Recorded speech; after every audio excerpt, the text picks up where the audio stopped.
bring your handicap down, lower your scores without hours of practice, spending a ton of time on the driving range, simply by changing your mindset and how you approach the game. This has been a huge shift for me, and I can't wait to share these details with you. Let's not waste any time and let's get right into this video. What I did is I took some time and I thought, like, what are some of my thoughts when I have on the golf course? And I had to change this because my score was sitting around the same, nothing was improving, and I'm thinking, why can't I improve my score? And after sitting down and analyzing, it's because I was doing the same exact things. I had the same routine before my round. I would go out and pull the same clubs because I mainly played the same course. It was the same club, the same shots, and nothing was changing. After some time and realizing I need to shift some things around, here are some of the points that I came up with. One of the best things that I think you can do is show up early to your round. I'm not saying 2.5, 3 hours early. Show up 45 minutes, 30 minutes, and give yourself time to acclimate, get your emotions settled, and get in the right mindset to play your best round of golf. I think one of the worst things is you hop out of your car,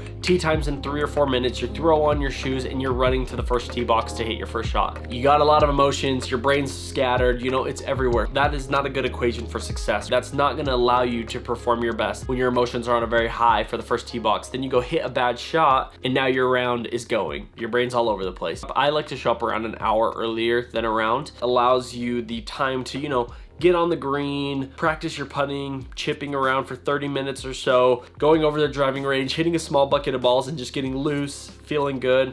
I actually like to start on the driving range, hit a bucket, and then I like to go to the putting green, settle my emotions, get in the zone, and then go out on the course. That's my favorite routine. Warm up is necessary, and I think like you do in any other sport, if I'm playing basketball, stretching is good, shooting up a little bit before a round. I'm not necessarily practicing, I'm just getting warm and getting myself in the zone. Those two things are different. I'm not going through and analyzing my shot a ton before a round. It's more about just getting warm and getting my feels. What are we working with for that day? What clubs are hitting well? What isn't? How are the putts feeling? Getting an idea of how it's gonna be for that round. Another huge one is having a clear mental approach for each hole. How you're gonna manage the course. Like I said, what I was doing is I was pulling the same clubs and hitting the same shots, and I was shooting a similar score, and it made sense because I was doing the exact same thing. There are certain days where driver's hitting well and I feel good and confident about hitting it. There are other days where it's not so good. Sometimes the approach is pulling, you know, my 4 hybrid out of the bag versus driver on my first hole, which is a par 5, and just finding the fairway, putting myself in a successful position to play the next best shot. It's just starting with a smart mental approach and understanding where the hazards are, what your shot shape is looking like for the day, and not putting yourself in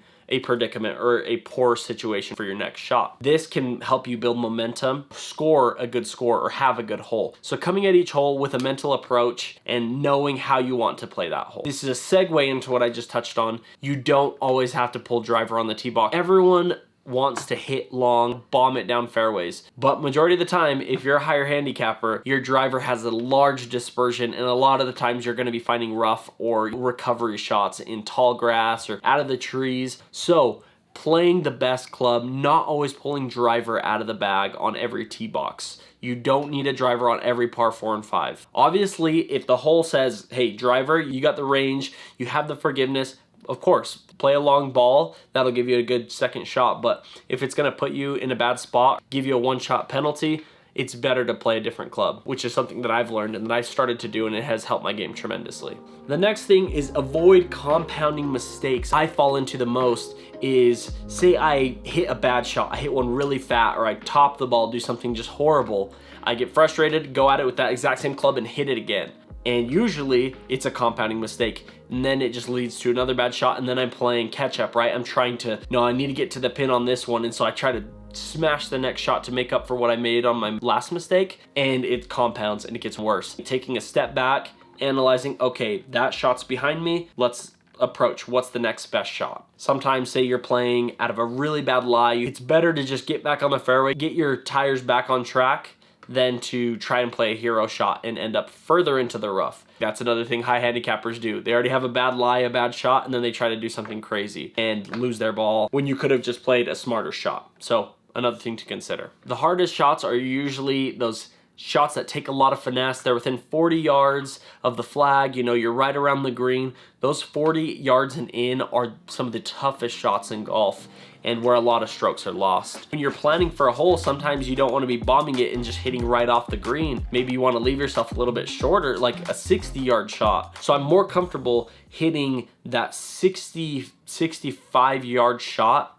in than hitting a 35-yarder where, you know, I'm short-sighted on the green and I have to have a lot of finesse and I just roll it out like crazy and it just rolls through the green because I'm playing out of the rough. Sometimes it's better to plan your shots, give yourself some distance to be able to shoot in to the green and attack that pin. Another huge one, I really like this, and I've learned this as I've watched more PGA events. It's the communication between a caddy and a player. You hear so much the caddy saying, commit to it, commit to your shot. Do you feel like this is the best shot? And they say, commit, commit over and over again. And I think that is huge. When you commit to your shot, that allows you really feel like it's the best shot in the bag. You come at it confidently and there's no second guesses. You're not second guessing or doubting what you're going to do with that shot. If something feels off and you don't feel 100% confident and you're second guessing it, step away from the ball. If you feel like, last second before you take away, feel like, I don't know if this is a 6 or a 7, stop.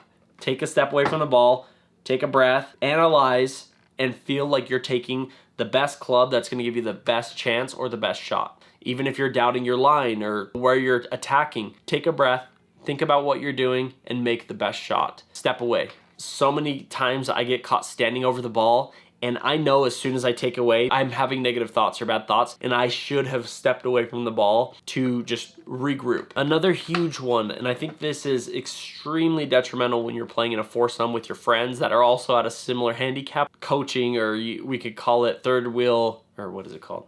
Backseat driving. People coaching you during a round or you coaching yourself. In a round of golf is not the time to analyze your grip and your takeaway and your foot position, your alignment. If you put too many things in your head, you're going to score a poor round because you're overthinking every single shot, which is going to lead to a not so good round. Sometimes less is more, thinking simple and not overthinking every shot, how you're going to go about that day. Don't overthink your round. That can lead to worse scores.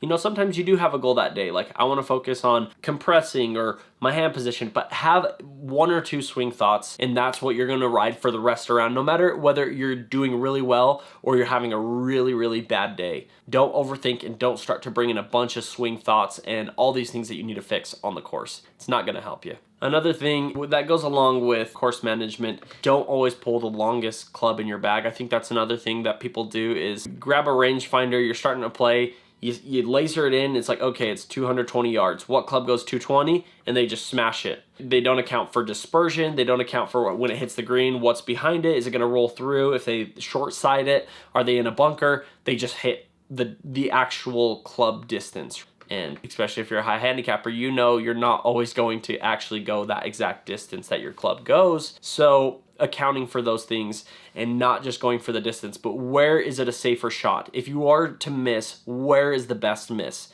Accounting for those things before you take your shot is going to help you score better, stay out of trouble, stay out of the sand traps, or maybe out of water if you have it on the course. Those things are things to account for. You don't always have to hit the longest club that's going to get you all the way there.